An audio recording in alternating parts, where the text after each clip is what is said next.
कहानी की शुरुआत होती है और हम एक लड़की को देखते हैं जिसका नाम हार्पर होता है। हार्पर इस टाइम काफी अपसेट नजर आ रही थी क्योंकि वो एक काफी गहरे सदमे का शिकार है। असल में कुछ टाइम पहले ही उसके हस्बैंड ने सुसाइड कर ली थी। उसके सुसाइड करने की वजह ये थी क्योंकि हार्पर अपने हस्बैंड से डिवोर्स लेना चाहती थी, जिस पर हार्पर के हस्बैंड ने कहा कि बेहतर होगा कि तुम डिवोर्स ना लो, क्योंकि अगर तुमने डिवोर्स ली तो मैं सुसाइड कर लूंगा, मार लूंगा खुद को। अब यहाँ पर हमें ये बात पता चलती है कि उन दोनों की आपस में बिल्कुल भी नहीं बनती थी और यही वजह थी कि हार्पर ये रिश्ता हमेशा के लिए खत्म कर देना चाहती थी क्योंकि उसका जो हस्बैंड था वो एक काफी गुस्से वाला इंसान था। इसी वजह से हार्पर तंग आ चुकी थी और उसने सोच लिया था कि वो ऐसे गुस्से वाली जालिम इंसान के साथ बिल्कुल भी नहीं रहेगी। फिर एक दिन हम देखते हैं कि उन दोनों का बहुत ज्यादा ही झगड़ा हो जाता है, जिसकी वजह से हार्पर के हस्बैंड ने उसे काफी मारा। तब इस बात की वजह से हार्पर को इतना गुस्सा आया कि उसने अपने हस्बैंड को धक्के देकर घर से निकाल दिया। तब उसी टाइम उसके हस्बैंड ने छत से कूदकर सुसाइड कर ली और अपनी जान ले ली। यहाँ हार्पर अपने हस्बैंड की मौत का जिम्मेदार खुद को ही समझती है और इसी वजह से वो इन सारी चीजों से बाहर नहीं निकल पा रही। हालांकि वो सब कुछ भुलाकर मूव ऑन करना चाहती है, लेकिन वो ऐसा नहीं कर पा रही थी। तो अब इस सबको भुलाने के लिए उसने घर किराए पर ले लिया जो कि एक गांव में था, लेकिन ये गांव कंट्री साइड पर ही बना हुआ है और ये गांव बहुत ही खूबसूरत होता है। जैसे हार्पर घर में एंटर होती है तो वो उस घर के गार्डन में एक काफी बड़ा एप्पल का ट्री देखती है। उसने फौरन वहाँ से एक एप्पल तोड़ा और उसे खाने लगी। इसके बाद घर के अंदर जाकर उसकी मुलाकात हुई जेफरी से, जो कि असल में इस घर का ऑनर होता है। यहाँ उन दोनों के बीच कुछ नॉर्मल बातें भी होती है, लेकिन नॉर्मल बातों से हटकर जेफरी यहाँ पर काफी अजीब बातें भी कर रहा था, लेकिन उन बातों को हार्पर समझ नहीं पा रही थी। खैर कुछ देर के बाद जेफरी वहाँ से चला जाता है। थोड़ी देर के बाद हार्पर अपने बेस्ट फ्रेंड को वीडियो कॉल करती है। वो उसे अपने इस नए घर के बारे में बताती है और उसे ये घर भी दिखाती है। इसके बाद जब हार्पर फोन बंद करती है तो वो काफी देर तक अपने हस्बैंड के बारे में ही सोचती रहती है। फिर फौरन बाद ही वो अपने घर से बाहर आ जाती है वॉक करने के लिए। अब वॉक करते करते वो जंगल में आ जाती है, लेकिन यहाँ पर उसे डर नहीं लग रहा था, बल्कि यहाँ पर तो उसे काफी अच्छा लग रहा था। फिर कुछ देर के बाद यहाँ पर बारिश होने लगती है, जिसकी वजह से मौसम भी प्यारा हो जाता है और आस पास का नजारा भी, और हार्पर इन सबको काफी इंजॉय कर रही होती है। अब इसी तरह चलते चलते हार्पर एक पुराने टनल के पास पहुंचती है, लेकिन जब वो उस टनल के अंदर जाती है तो उसे वहाँ पर अजीब सा सुकून मिलने लगता है। फिर वो यहाँ पर जैसी आवाज लगाती है तो उसकी आवाज वहाँ पर इको होने लगती है, यानी कि उसकी आवाज टनल की दीवारों से टकरा कर वापस आ जाती थी और इसकी वजह से ही गूंज पैदा होती थी और फिर बाद में ये आवाज हल्की हल्की मध्यम होती जाती। यहाँ आकर हार्पर को काफी अच्छा लग रहा था, वो यहाँ पर काफी खुश थी, लेकिन तभी उसकी नजर टनल की दूसरी साइड पे पड़ती है जहाँ पर एक आदमी बैठा होता है जो कि काफी अजीब लग रहा था। और अब देखते ही देखते वो आदमी उठता है और भागकर हार्पर की तरफ ही आने लगता है। अब ये देखकर हार्पर काफी घबरा जाती है। इसी वजह से वो फौरन ही टनल से बाहर आ जाती है। बाहर आने के बाद वो जंगल की तरफ भागने लगती है, लेकिन आगे जाकर वो रास्ता ही भूल जाती है। उसे ये याद ही नहीं होता कि वो कहाँ से आई थी और अब उसे कहाँ जाना है। अब भागते भागते वो एक और टनल के पास पहुँचती है, लेकिन ये वाली टनल खुली नहीं थी बल्कि ये बंद थी। इसी वजह से हार्पर एक दूसरे रास्ते पर चल देती है, जहाँ आगे जाने पर उसे बहुत सारे पुराने घर दिखते हैं जहाँ पर कोई भी नहीं रहता था और वो बंद थे। अब क्योंकि यहाँ का मौसम काफी खूबसूरत था, इसीलिए हार्पर फौरन से अपना मोबाइल निकालती है और आसपास की पिक्चर्स और वीडियोस बनाने लगती है। लेकिन तभी अचानक से उसकी नजर उसी अजीब सी आदमी पे पड़ती है जिसने कपड़े नहीं पहने हुए थे और वो अजीब हालत में खड़ा हुआ था। अब उसे देखकर हार्पर काफी डर जाती है और फौरन ही वहाँ से भागने लगती है। फिर किसी तरह उसे सही रास्ता मिल जाता है और वो अपने घर पहुँच जाती है। घर पहुँचने के बाद वो दोबारा से अपने फ्रेंड को कॉल करती है और जो कुछ उसके साथ जंगल में हुआ वो अपने दोस्त को भी बताती है। तभी अचानक से उसकी नजर फिर से उसी अजीब आदमी पे पड़ जाती है जो कि हार्पर का पीछे करती करती उसके घर तक आ गया था। तब ये देखकर हार्पर फोन बंद करती है और फौरन से दरवाजे को बंद करने के लिए चली जाती है, लेकिन दरवाजा ठीक से बंद नहीं हुआ था, वो अभी भी थोड़ा सा खुला हुआ था। अब यहाँ पर हार्पर काफी घबराई होती है, लेकिन फिर भी वो हिम्मत करके आगे बढ़ती है और दरवाजे को बंद कर ही लेती है। लेकिन वो अजीब आदमी जो कि घर से बाहर खड़ा हुआ था, वो दरवाजे के एक होल से अपना हाथ अंदर डालकर उस दरवाजे को खोलने की कोशिश करने लगता है। अब ये देखकर जल्दी से हार्पर पुलिस को कॉल कर देती है। तब कुछ ही देर के बाद पुलिस वहाँ पर आ जाती है और उस आदमी को अरेस्ट कर लेती है। जी हाँ, उस आदमी को पुलिस अपने साथ ले जाती है और उसे जेल में बंद कर दिया जाता है। इसके बाद हमें अगली सुबह का सीन दिखाया जाता है जहाँ हार्पर एक चर्च में जाती है। वो वहाँ पर एक पत्थर देखती है जिस पर अजीब तरह की तस्वीर बनी हुई थी, लेकिन उसमें से अजीब तरह की आवाजें भी आ रही होती हैं। अब यहाँ इस चर्च में बैठकर हार्पर काफी रोती है। फिर कुछ ही टाइम के बाद वो चर्च से बाहर आकर घर जाने लगती है, लेकिन तभी अचानक से उसकी नजर एक स्ट्रेंजर पर पड़ती है जिसने की मास्क पहना हुआ था। यहाँ वो स्ट्रेंजर हार्पर से काफी अजीब तरह की बातें करने लगता है। वो उससे कहता है कि चलो आओ हम हाइड एंड सीक गेम खेलते हैं, लेकिन हार्पर उसे ऐसा करने से साफ इनकार कर देती है कि मैं तुम्हारे साथ कोई भी गेम नहीं खेलूंगी। तब इतने ही देर में चर्च के एक फादर वहाँ पर आते हैं। वो वहाँ पर आते ही उस स्ट्रेंजर को वहाँ से भेज देते हैं। जी हाँ, बाद में हार्पर और वो फादर बैठकर आपस में बातें करने लगते हैं। यहाँ हार्पर अपने और अपने हस्बैंड की सारी बातें फादर को बता देती है। तब उसकी बातें सुनकर फादर कहता है कि सब में तो तुम्हारी गलती है, आज तुम्हारी वजह से तुम्हारा हस्बैंड इस दुनिया में नहीं है, क्योंकि तुमने ही उसे ऐसा करने पर मजबूर किया।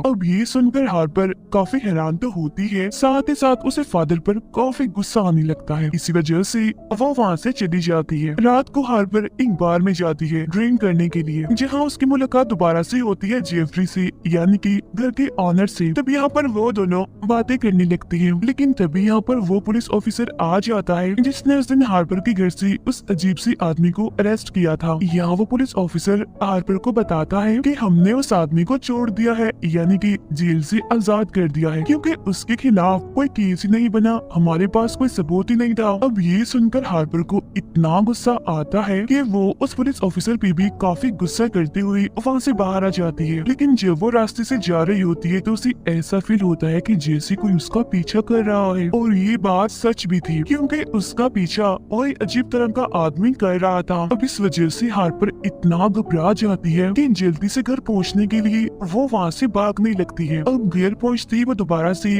अपने फ्रेंड को कॉल कर देती है और उसे भी इस सब के बारे में बता देती है। तब ये सुनकर हार्पर की फ्रेंड उसे कहती है कि तैयार रहो, मैं तुम्हें लेने आ रही हूँ। अब हार्पर जैसे ही अपने फ्रेंड को घर का एड्रेस बताने लगती है तो तभी अचानक से फोन बंद हो जाता है। तब हार्पर दोबारा से अपने फ्रेंड को कॉल करती है और फिर से उसे एड्रेस बताने की कोशिश करती है, लेकिन इस बार भी फोन बंद हो जाता है।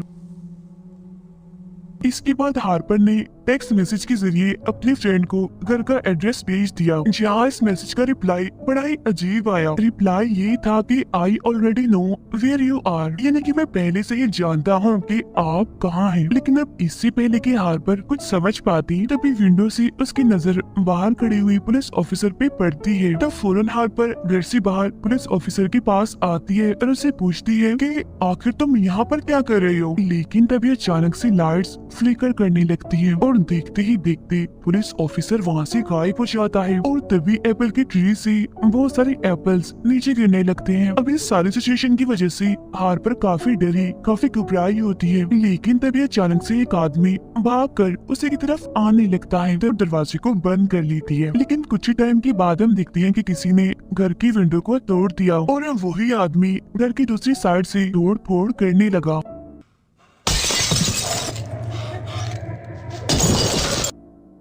अब ये देखकर हार्पर भी नाइफ उठा लेती है उसका सामना करने के लिए, लेकिन तभी अचानक से घर के मेन डोर पर कोई नॉक करने लगा। तब इस वजह से हार्पर चिल्ला चिल्लाकर ये कहने लगी कि तुम जो कोई भी हो, अगर तुम अंदर आई तो मैं तुम्हें जान से मार डालूंगी। लेकिन तभी अचानक से दरवाजा खोलकर अंदर आता है जेफरी। तो इस वजह से हार्पर ने उस पर हमला नहीं किया और वो रुक गई। अब यहाँ जेफरी हार्पर से कहता है कि मैंने तुम्हारे चिल्लाने की आवाज सुनी, इसी वजह से तो मैं फौरन भागकर यहाँ पर आ आ गया, अब बताओ क्या हुआ है तुम्हें, क्या तुम ठीक हो? तब हार्पर उसे बताती है कि असल में कोई विंडो तोड़कर घर के अंदर घुसने की कोशिश कर रहा था। तब ये सुनकर जेफरी विंडो को जाकर चेक करता है, जो कि सच में टूटी हुई थी, लेकिन पास में ही एक काले रंग का बर्ड भी पड़ा हुआ था। अब ये देखकर जेफरी घर से बाहर आकर चेक करने लगता है कि यहाँ पर कोई है तो नहीं, लेकिन तभी अचानक से फिर से लाइट्स फ्लिकर करने लगती है और इस बार देखते ही देखते जेफरी गायब हो जाता है। और अब यहाँ पर हार्पर के सामने वही अजीब सा आदमी आ जाता है जो कि स्टार्टिंग से ही उसके पीछे पड़ा हुआ है। अब उस आदमी ने फूल की कुछ पत्तियां फूंक मारकर हवा में हार्पर की तरफ कर दी और अब देखते ही देखते अचानक से हार्पर की हालत काफी अजीब होने लगी। उसे देखने से ऐसा लग रहा था कि जैसे उस पर किसी ने अपना कंट्रोल पा लिया हो। इसके बाद हार्पर घर के अंदर चली जाती है और दरवाजे को बंद कर देती है, लेकिन वो आदमी दोबारा से दरवाजे के होल से अपना हाथ अंदर डालकर दरवाजा खोलने की कोशिश करने लगता है। तब ये देखकर हार्पर उसके बाजू में वो वाला नाइफ घुसा देती है जो कि हार्पर ने अपने पास ही रखा हुआ था। अब इस वजह से वो आदमी अपना हाथ बाहर निकालने की काफी कोशिश करता है, लेकिन उसका हाथ बाहर नहीं निकला और दो हिस्सों में कट गया। और अब यहाँ पर हार्पर को ये लगने लगता है कि शायद अब मेरी जान उस आदमी से छूट गई है। इसके बाद हार्पर फौरन से किचन में जाती है, जहाँ पर वो अपने सामने उस स्ट्रेंजर को पाती है, इन्हें जो कि उसे हाइड से खेलने के लिए कह रहा था। यहाँ ये स्ट्रेंजर फिर से हार्पर से कहता है कि आओ मेरे साथ हाइड से गेम खेलो। अब यहाँ पर नोटिस करने वाली बात ये है कि इस स्ट्रेंजर का हाथ भी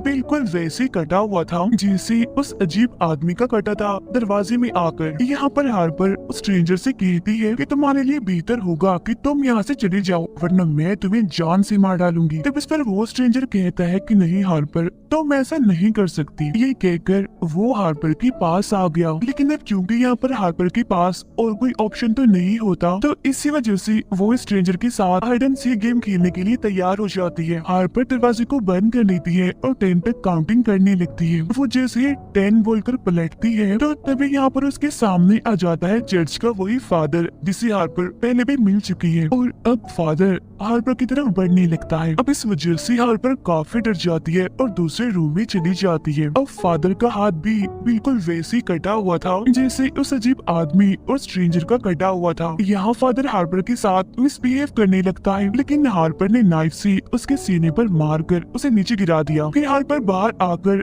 गाड़ी में बैठ जाती है और वो जल्दी से वहाँ से जाने लगती है। वो तेजी से गाड़ी चलाते हुए आगे की तरफ बढ़ रही होती है, लेकिन तभी अचानक से कोई उसकी गाड़ी के सामने आ जाता है और उसकी गाड़ी से वो टकरा जाता है। और ये आदमी कोई और नहीं बल्कि घर का ऑनर जेफरी था। जेफरी गाड़ी के पास आता है, हार्पर को गाड़ी से बाहर निकालता है और उसे घसीटने लगता है। फिर वो हार्पर को वहीं पर ही फेंक देता है और खुद गाड़ी स्टार्ट करके वहाँ से जाने लगता है। अब यहाँ पर हार्पर उठती है और पैदल ही आगे जाने लगती है, लेकिन तभी हार्पर दिखती है कि जेफरी तेजी से गाड़ी को चलाता हुआ उसी की तरफ आ रहा है। इसी वजह से हार्पर भी डरकर वहाँ से भागने लगी। फिर वो बड़ी मुश्किल से अपनी जान बचाकर घर पहुँच जाती है, लेकिन जेफरी गाड़ी को कंट्रोल नहीं कर पाया, जिसकी वजह से गाड़ी दीवार से टकरा जाती है।